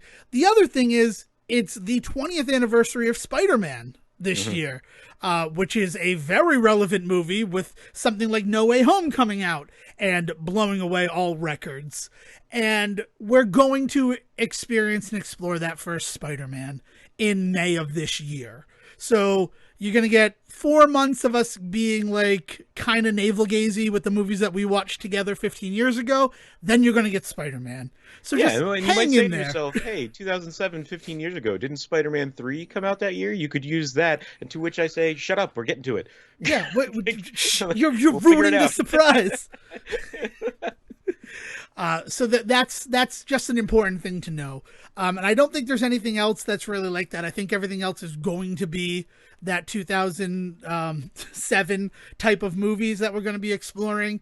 But I wanted to make sure that we explained ourselves a little bit with it, because it is sort of one of the most self-referential things we've ever done on the show, on a show that is based on self-referential things, specifically our philosophy and how we approach the world. We don't ever earn the amount of inside jokes that we use on this show that nobody else is ever going to get but us. Like we leave our audience in the dust on a regular basis because, you know, we're great podcasters. But this is one of those things where I hope like you can come along for the ride with us, because the idea being that like you've been with us already for 6 years, you know, and anybody that hasn't, you have the opportunity to, like, those episodes still exist. Podcasting lets you go back very easily. And like with that, like we hope that we've built up enough of a repertoire with people over 6 years that we can do this, and we have earned this particular twist. Let's find out. Yeah, let's find out. Plus, it's only one episode a month. Right? So if they're not for you, I mean, let us know so that we can try to make them for you. But also, we're probably still going to do them. Well, and if you're curious, because again, you've never really listened to the special episodes, or you don't quite know what we do with these things, go back and listen to one, because we're not gonna stray too far from the old formula on how we talk about those movies. It's just keep in mind that what's going on with these movies is that these are movies that we saw for the first time with each other. With each other. So, yeah. They're very, very special. Very. I can't. If I keep putting "verys" in front of it, the word's going to lose all meaning. It already does. Yeah. Yeah. Oh, I would like to share a life hack at this moment in the show. This seems like a thing. Season 6, new bits. Devin's life hacks. Let's do it. Are you aware of the fact that for $10 at Wendy's you can get 52 chicken nuggets? Oh man, this is like okay, wow, what? This is not just a life hack, Devin. You've broken my reality. I apologize for breaking your reality. And prices and participation may vary, as you have to say. Wendy's, not a sponsor, but I was hungry this week, and the only thing that's nearby my office is a Wendy's, and I'm like, I want to get food, but then like I want to make sure I have food going forward. So I'm like, I'll get some nuggets, right? And they have I think it's 2 for $6 right now. You can get 2 10-piece nuggets. So that's 20 nuggets for $6. But then I'm like, let's go down the rabbit hole. Let's see how deep these nugget deals go. And that's when I found out about the family nugget like meal. And it's $10. And they give you 52 nuggets for $10. What? How does that math work out? 52, is that must be divisible by 6 at some point, or right? So it comes in 5 large nugget boxes that are just full with nuggets. And it's about 20 cents a nugget. No, it's not the math. No, it's not the per nugget. It's are they doing? They're clearly not doing like 10 4 nuggets. Like what do they do? Like is it? How does it break up? What is the divide? Do they just hand you just a bag full of nuggets, or is it like you get like a bunch of like 6 pieces or a bunch of 8 pieces, or what is the? I believe it's 8 pieces. I think it's supposed to be 4 8 pieces, because I went down a real deep hole with this nugget stuff. It's 48 nuggets. That's only 32 nuggets. 4 8 pieces. No, that's right. 6 8 pieces. I'm sorry. So it's 8 6 pieces. That's 64 nuggets. The math is weird, Devin. 8 is 64. 6 times 8 is 48. 6 8 pieces, 48. Yeah. Yeah. So okay. But I got 52, and I went down a Reddit hole to try to go to DoorDash right now to try to figure it out. Go ahead. Okay, that's fine. You should. But I went on the Reddit, and there's a Reddit for everything. People who work at Wendy's are willing to share it. And someone said it's supposed to be 48 nuggets, but generally you'll get 50 plus. Because and they probably just because they do a just bag and then fill just up a throw the bag bag. with nuggets. They're not counting individual nuggets. Oh, man. But your minimum is going to be 48, and I ended up walking away with 52. And it was $10, and I could have gotten sauce and all this other stuff with it.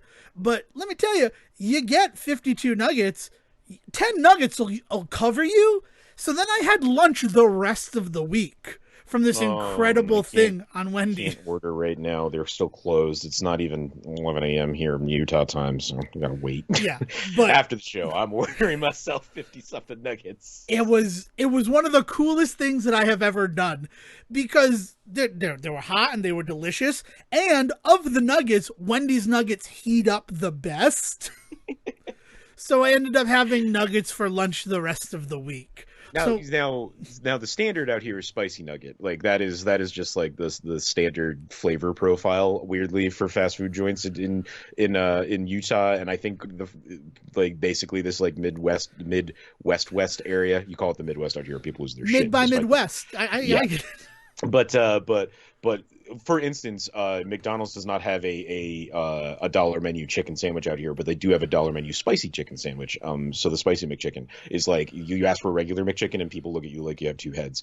So with that in mind, Wendy's is the same way with the nuggets. Spicy nuggets is really kind of the default out here. If you say you want nuggets, are they including the spices in this? Is this like let's get down to the dirty true facts here? Like what are the rules and regulations of this deal? I could have chosen original or spicy nuggets. I chose original because I just wanted quick nugget joy, and I can get a spicy chicken sandwich to go along with it, right? For that instant spiciness. But I was so like thrown off by the fact that there's a family nugget bucket for $10. I'm sorry, you didn't say till now. That's what they call it. It's a platter. It's a family nugget platter. It's not really a bucket. I wish it were a bucket. But yeah, it's one of those situations where I'm like, this exists. I need to try it out. And I'm here to tell you, it's worth every penny. And there's your life hack, because 20 nuggets for $6 is okay, but double that for $10? No, 2.5 times that for $10? It's worth it. And you can get them spicy or original. They all have to be of one kind, though. That is the thing. You can't be like half original, half spicy. Well, see, and there's the rub then. No variety. Like, despite the fact that I'd end up getting spicy nuggets, there'd be no spice to my life. Like, that's how disappointing. I would really like it if it was like roulette. I mean, like, I think what they got to do is introduce a third nugget, right? Yeah, some of these are spicy, some of these aren't. You don't know which are which, and then there's one guacamole nugget somewhere in here. I feel like you could point out a guacamole nugget fairly easy. Yeah, you think so, but it's not the green one. That's actually never mind. Yeah, that green nugget's not supposed to be in there. That's not supposed to be there. Ignore that one. Look, we gave you 50 of them. One of them's not so good. Throw it out. Eat the rest. You're fine. Yeah, it's like the green chip in potato chip bags. That's a weird episode of Arthur where DW thinks she's going to die because she ate a green potato chip.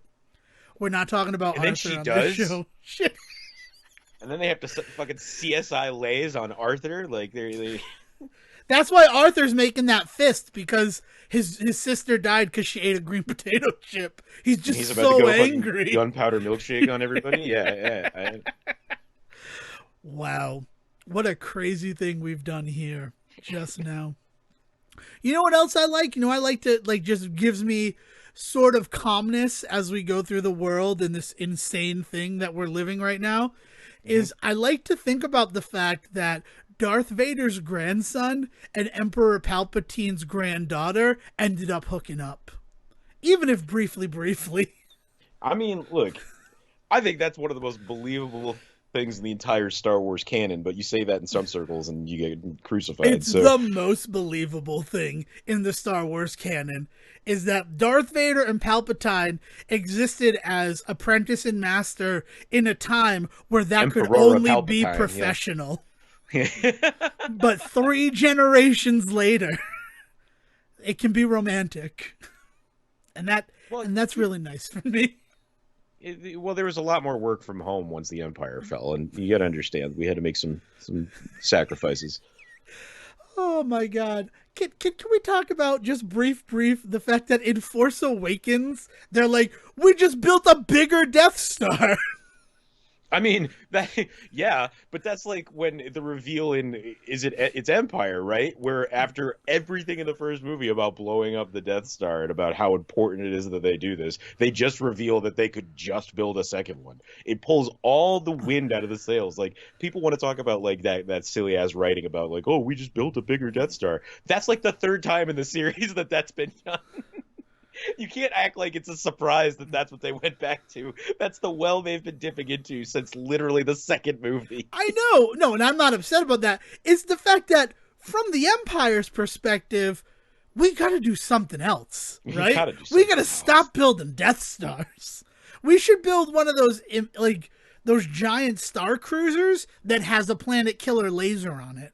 The technology has to have gotten smaller, right? Years have passed. You got to understand though that when you're Emperor Palpatine, you have the ability to just land on a planet and eradicate everybody, and you've done that probably a few times if the lore is to be believed that's just what you've done. You get to a point where you don't even want to take the time to get down there anymore, right? Like you just want to do the drive-through at that point, and so that's why you invent the Death Star. And when that doesn't work, you just invent another one because your fallback is still a pretty solid fallback. You just don't want to do it. You're lazy, right? Yeah. You're in the winter of your life. I can't be going to laziness. I can't be going to planets to do this. I need to find an easier way. It's just what I really like. It's the equivalent of working in tech and like fucking automating your job and then spending the next 3 years of your life just like, oh, Windows is updating. I got to rewrite my code real quick on that Excel sheet. Okay, this is the only work I've done in the last 2 years, but it's definitely made it worth it. Now I'm going to collect my 6-figure job. I mean, it's like that's all they're trying to do. They're just a bunch of fucking coders who are just trying to get away with the fact that they aren't doing any real work all day. Anger leads to hate, hate leads to laziness might be my new favorite motto. That's brilliant, and it's so true, right? It's me at every job I've ever had. Yes. That's thumbs up, Siege, and I'm glad to get this glimpse into how you live your life. And it's all filtered through Star Wars, which eventually we're going to talk about Book of Boba Fett. Have you been watching Book of Boba Fett at all? I have not. Okay, good. So I gotta say that like I've taken a huge break from a lot of the more what's the word I'm looking for? Insightful media for the time being. Okay, that seems fair. And it might also be part of the reason why I was hesitant to go too deep into Peacemaker, but now that I've heard general consensus on it, I'm happy to go to it because it doesn't seem like too many people are bitching about it on the internet. But that whole idea that of diving into the Star Wars universe and not being able to talk about it right now with anybody is really kind of disappointing. Like it was one of those things that like when The Mandalorian first started and it was really good and people seemed to really like it. It was really fun to watch and to talk about, and it was right when the pandemic started, right? I've got that timing right. It was 2019, I believe, was the Mandalorian. No, it's been 2 years, so yeah, you're right. Yeah, so that idea being that like I already had limited interaction with people, and in that limited interaction, talking about a thing that we liked was what I wanted to do. The second that people started getting really weird about Star Wars again, even with the Mandalorian and talking about some stuff that they suddenly were like specifically, I'm thinking of like the whole Episode 5 like backlash where people were like, "Oh, there was finally a bad one." Like those conversations, I didn't want to be a part of, and so it really kind of drove me away from wanting to really kind of like dive too deep into that stuff or talk about it with anybody, and it's been hard to confront new media in any way because people have just been so like vile about some stuff, and it's only gotten worse because the only voices we're hearing now are internet voices, right? Because we can't go outside, right? And so I got to say that if anybody's been wondering why over the last couple of years it seems like I have kind of stepped away from making sure that I am like on top of everything every week for this show, it's because first of all, this show doesn't require that of me. If like at the end of the day we've had plenty of good conversation despite that, and then the other side of that is that it's for my own health, my own mental health and sanity, man. Like I don't know if I can necessarily dive into Book of Boba Fett right now because I don't want to touch the Star Wars community right now, period. Like, you know, I will one day come back to that, and I enjoy that stuff on my own. The problem is that I don't like, half the fun of watching a show like Book of Boba Fett is to then get to talk about it with somebody, and right now nobody seems to want to talk about Star Wars and not get gross. Yeah, I get that. It's actually one of the reasons why the pandemic has affected me. For Mandalorian, I didn't really want to watch that first season because, I mean, it's on my driver's license. I don't like Star Wars. I'm not a fan of Star Wars. So Mandalorian, I'm like, I'm not really there for this. Like, I just finished the last trilogy and I'm kind of okay having a breather from it. But Yeah. then, like, with a weekend and nothing much to do, we sat down and we watched it once it was all available, and it was a fun romp for 8 episodes of television. Right. And I was glad that I did it. But then the second season came along, and it was again like, I don't know if I want to do this. I don't know if I'm on board for watching this every week. And again, I waited and I did it as one big binge, and I got to enjoy the full story, and I got to avoid a lot of that toxicity that went along with the discussions, right? Yeah. Even where, like, I did feed into, like, where I didn't really like that Bill Burr episode of the first season, but mostly because I didn't think that they moved away from it enough. Like, you do an episode like that, it should be completely different, not like safe different. You know what I'm talking about with safe different? Yeah, no, I get it. If you're gonna go to town, you might as well go in a Lincoln. I get the attitude for sure. Yeah. It was very clearly an episode meant to establish itself as not like every other episode, Right. to paraphrase there. But in doing that, kind of showed how it's just like every other episode, which is inevitably what happens at the end of that phrase. Yeah, no, I get it, and that's just it. Is it's not that I don't want to have good, meaningful discussion about like things in the show that we love, don't necessarily love. Why don't we love them? But here's why we love them anyway. Like, I love those kinds of conversations. This whole show is that. This has been you and I's whole relationship, Yeah. and that's fine. But I can't talk to just 20 Devons online. Like, unfortunately, it's just not possible. I'm sorry, There Sejan. ain't many other people like you, right? Like with that idea, like I needed to make sure that I was being very careful about how I engaged with certain aspects of the world at a point when our worlds became very, very small all of a sudden. We all ended up stuck in our houses, and our only real windows to anything outside of our own house was what we already know to be a very dangerous mechanism in the internet, right? And I just, with being aware of that, I've just had to really kind of temper some things. You know, it was why me and the fam dove into doing a Wes Anderson watch, was because for us, Wes Anderson was safe. Even some of his worst films, and there are some bad ones, were still enjoyable and fun to us because of specific elements that we had seen in other films and things that we do like, and so we were able to do that. Like, I knew going in, this is what we're getting into. This is the kind of fun we're going to have, and I know we can pull it off. Boom, and that's what we did. And it's been really hard for us to get back on the ball of doing that with anybody else, because like I've had, like people in the house have requested, like, I've never really seen much of Kevin Smith. Can we do that? And I don't mind doing that, but you and I have had this exact conversation about how, for a lot of people, especially if it's their first time kind of getting into his stuff nowadays, there's some hard conversations to have, and I just don't know if I have it in me to have those conversations right now, And the same goes with somebody like Tarantino and stuff too. Like there are all of these other directors that we've thought about, like trying that with, and it just doesn't work like it does for us and the world of Wes Anderson. And part of that is because there really isn't many other directors that everyone in the house has really kind of dove into before. It would be me introducing. And it's like, that's the worst feeling in the world, telling your friend to watch this funny YouTube video and then you sit there and watch them react to it the whole time, right? Like, I didn't want to be doing that either, right? So it's been really hard for me to kind of jump onto anything in particular in any meaningful way. And that's true of movies, television, video games, all of that sort of stuff, because of the fact that, like, right now, I have very, very, very limited people around me that I can then talk to about it, and I don't want to like risk like having a shit conversation. I don't want to risk having a bad, this is the only time we're having people over the house all month, and I spent the entire night bitching to them about how they don't understand the latest Doctor from Doctor Who and how important it is that it's a woman. Like, I don't want to be that You guy. don't want to be that So, guy, no. But right, and I understand exactly. that. Especially even here, like where we get to the Saturday classics is the first thing we did on Saturday is we did the entire Marvel catalog, right? Start Yeah. to finish. And that was because my mother was like, there are some movies that I missed. And I'm like, well, now that there's going to be TV shows and we're probably going to watch those, it's probably a good time for all of us to revisit and understand the world. And then going forward, we'll make sure that we don't miss stuff so that we don't have to do like a big backlog catch up ever again.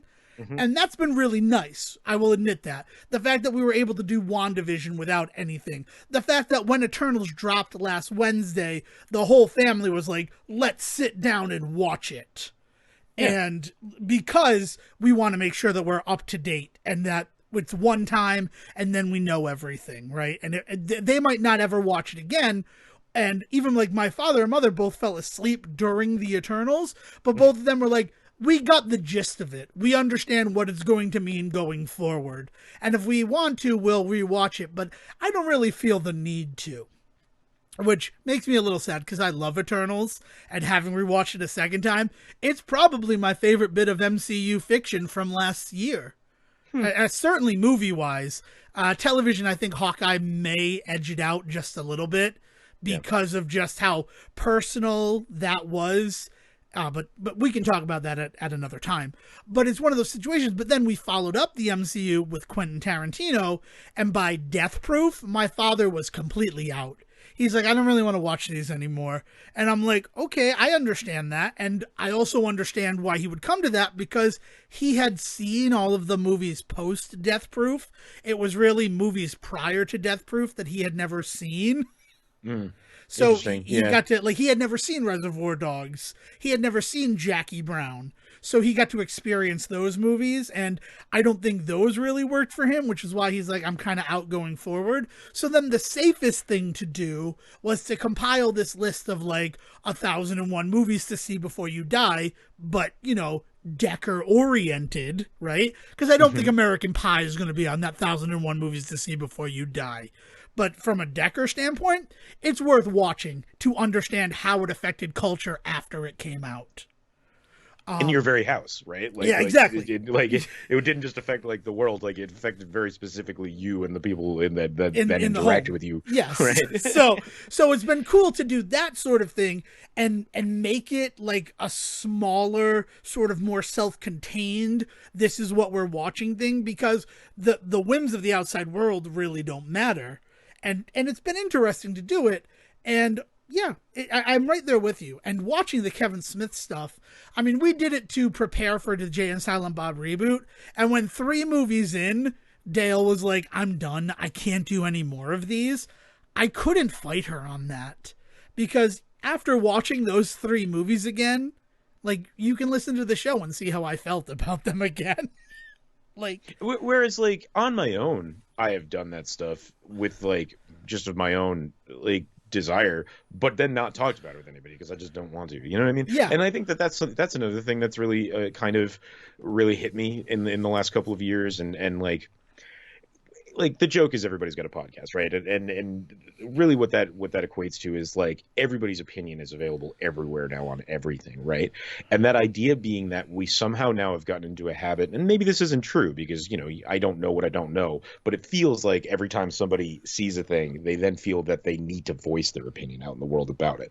And like that is a huge thing about what drives me to do this show is feeling that is what you're supposed to do nowadays. Like that is the conversation, right? On top of that, like I literally went to school for a decade to talk about how to talk about culture and the ways in which it affects the world around me and my you know, my politics and my personal life and all of that stuff. So like this is what I've spent my whole life like being trained to do too, right?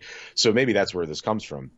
But it feels like with things like podcasts and Twitter and even, you know, Instagram and to a lesser degree nowadays of Facebook, Like the idea being that like you need to go out there and you need to let people know what you think about a Marvel movie when a Marvel movie comes out.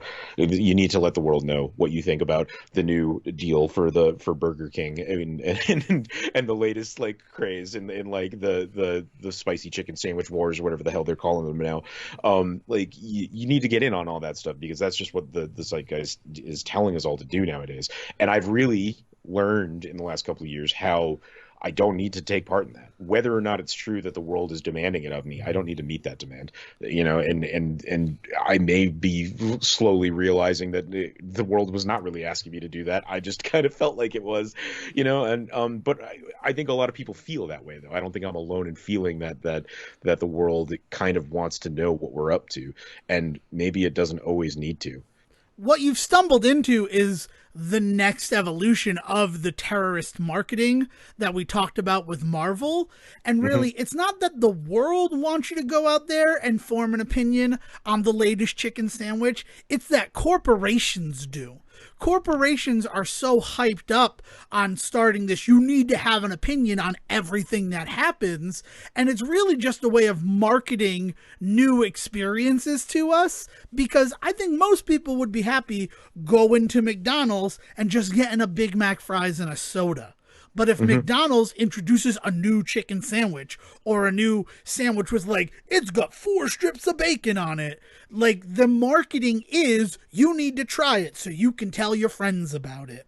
And it really stems from that other thing that I said, that we have engineered a generation of reviewers, right? It started with the millennials and book reports and everything else that our education was. And now that Gen Z is out there and they're the ones who are making the YouTube content and everything like that, that is all we have, is people who can go out and share their opinion on the things that exist in this world. Do you know something that I learned about this week that like I think I kind of always knew it was there, but I didn't realize that like how big it was because is Twitch specifically, but this I'm sure this happens on other streaming services like Facebook streaming and stuff too, but Twitch has an entire subsect of it where the idea is it's just people watching TV like with you.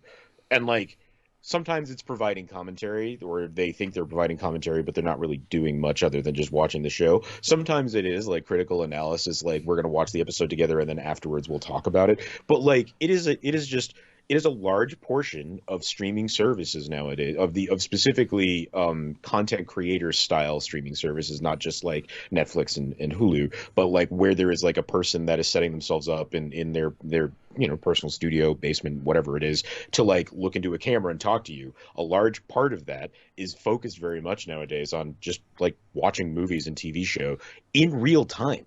Like not just like, hey, I went to go see this thing and here's my opinions on it. It's like, hey, Eternals just dropped on Disney Plus, so we're gonna spend the day starting at 12 Eastern watching the movie, and you can sit and watch the movie with me and my wife while we watch it, and then afterwards I'm gonna hang out with you guys and discuss it for a couple of hours. And like, I don't. I like this just feeds into what you're talking about is like we have bred a form of entertainment here that is so far removed from anything I ever wanted out of the internet, but like apparently people watch it. Apparently this is a huge thing, especially because you can get into stuff where you get these celebrity ones where like, hey, like we're gonna have like Pokimane like watch this movie with us this week and talk about it. That's not like her bag usually as far as streaming goes, but it is now a big enough subsect of the industry that she feels it benefits her to guest on 1 or 2 of those episodes versus like it also benefits them to pull in somebody that's got a 3 million subscriber base that literally just want to just watch her eat soap. Like they'll do anything. Like they like they will Did you watch mean anything soap or soup there? I know I meant soap. I just want to make sure. Like people will do anything to watch certain people do stuff on the internet, and like and if it means donating $5 to a guy that sits around and watches Loki 6 times in a year and then like reviews it at the end, it's just such a weird. Like we have made the act of consumption something to consume. Like it is just it blew my mind when I really realized how deep the rabbit hole went. Because like I said, the idea of like we're gonna watch a thing and then talk about it, that's been part of the format since radio. Like that's been around. But this idea that you can now participate in both, not just the critiquing, but the consumption of the product together with your reviewer, like, is really appealing on paper, but really kind of scary in practice. Like watching how this is just how some people make their money now. Is they get on Twitch 4 days out of the week to like watch a movie and talk about it. People donate $100, but and suddenly they're surviving, and I guess that's good. Like they're filling a niche I didn't realize needed to be filled, I guess. The issue is that the corporate overlords have realized that that is out there and it is something that can be mined for profit. Oh yeah. Because Twitch specifically, as a subsidiary of Amazon, they're able to show the NFL games, right? Because Amazon does the red zone. So every Sunday, we're like, I don't care about every game. I just want to see the most exciting parts of them. You put on the red zone network and you get that.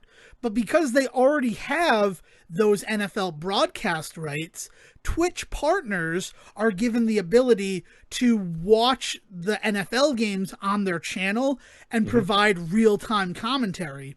And that's so strange to me, because I think of the sports reporters like Bob Ryan or Michael Wilbon or millions of other people that I could name, and it's interesting to have them talk about it the day afterwards.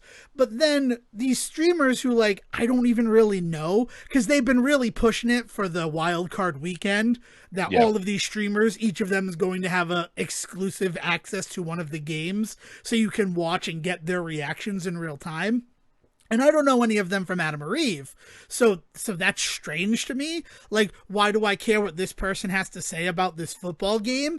But then also what that is, it's Nickelodeon showing an NFL game in order to try to inspire a new generation of NFL fans, right? We'll put it into something that you already like with people that you already know, and maybe you'll also start to like the product. So it's somebody who's already watching Streamer Girl X who's going to be watching an NFL game, and because their Sunday is always spent with Streamer Girl X, they're being exposed to this product, and Amazon and Twitch are already making the money from your sub or your bits or your donations that you're giving to her as a partner, but hopefully you're interested enough in football after this experience that you continue giving money to this corporation and your time to this corporation.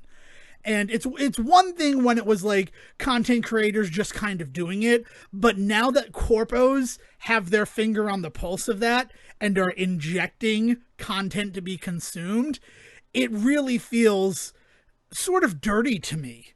Yeah, I mean, it does, but I also think about the fact that, like, with gaming YouTube, that's the same thing that's the same path that took.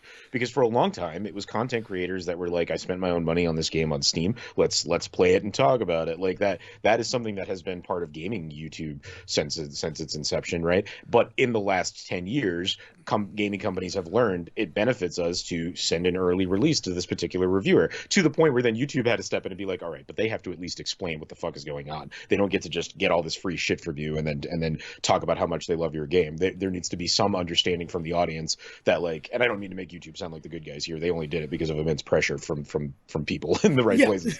But YouTube did step in and say that. So now it's not uncommon to see somebody say, hey, this episode is sponsored by Epic Games. Now let's talk about Tap Heroes for the next 20 minutes and why it's the best thing ever. Also, you can get my little Tap Hero emoji in the game if you use my code below. Like that kind of shit. It's selling out, like, on a large scale. In a negative light, it is selling out eventually, all of these streamers. And that's kind of the dream, though, right? Is like, I'm going to produce enough content that at some point, like, Valve is going to come to me and say, hey, we'll give you like 10 free games a year as long as you talk about how great Valve is in the middle of every episode, right? And like, that's just inevitable in the industry, and in a lot of ways good for the industry, because it means that it has become legitimate enough that the capitalist machine of this country has taken notice of it and has decided, well, rather than destroy it, I'm going to come in and do what I can to get my ducat too, right?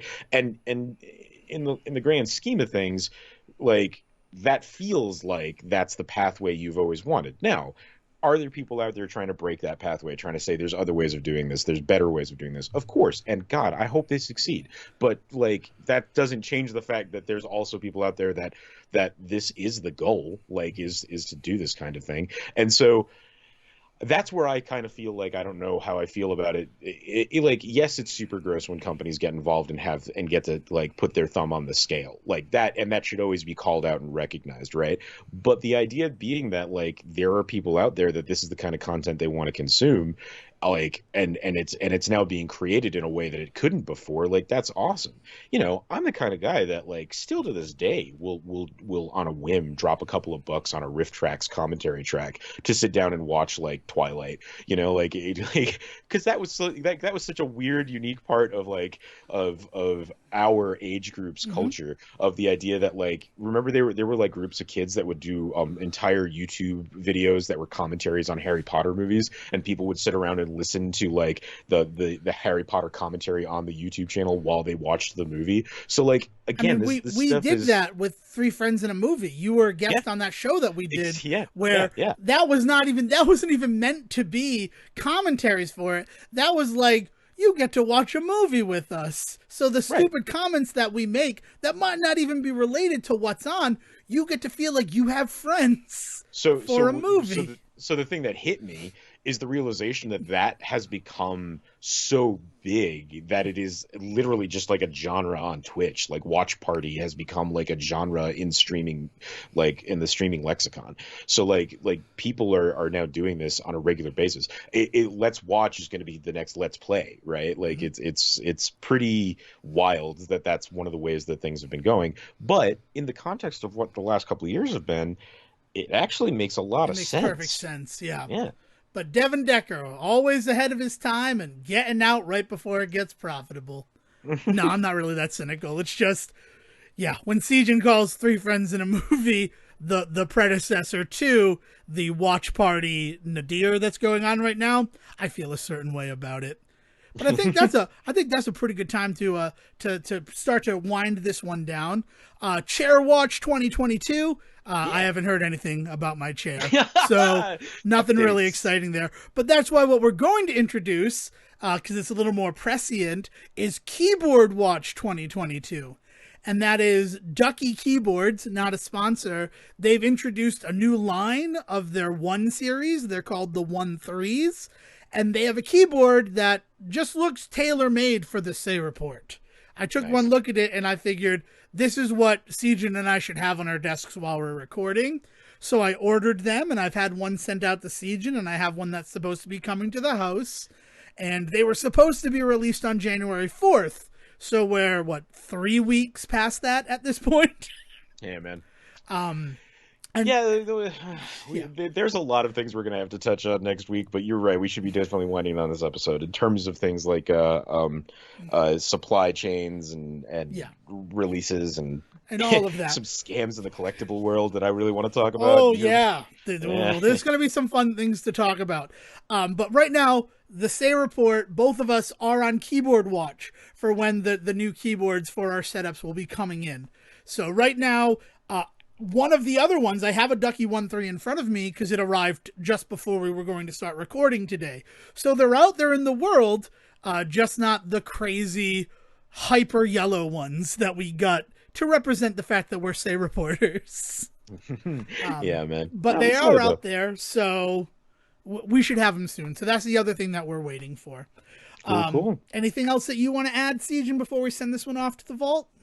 No. I had a Chair Watch Junior this week. Well, you mentioned like a chair for your setup and stuff like that, and I didn't necessarily need that because for every job that I've left in this state in the last 3 years, they keep giving me a bunch of shit from the office. But what I did need was one to chill out and play video games on, right? Like something just small to sit on, and I've been kind of looking for one for a while. And I had ordered a memory foam sitting pillow, like meant specifically for like dining around small tables and things like that. And it was supposed to get here, didn't get here, was supposed to get here, and then it finally just showed up like yesterday, and it's now like reinflating because with memory foam you got to give it like 48 hours to get back to full size. Yep. So I thought we were going to be on Chairwatch Junior here for my sitting implement, but it finally came in yesterday. So within like a week, I had my ups and downs with my chair. I hope yours gets here soon. That's all. Cannot wait to have just an ounce of the joy that you seem to possess from a successful Chairwatch Junior. All right, so if in the meantime you would like to share with us some of the movies you hope or think we're going to be exploring with our very special episodes in 2022, part of season 6 of the Say Report, I am available on Twitter at Devin D. Decker and would love to hear from you.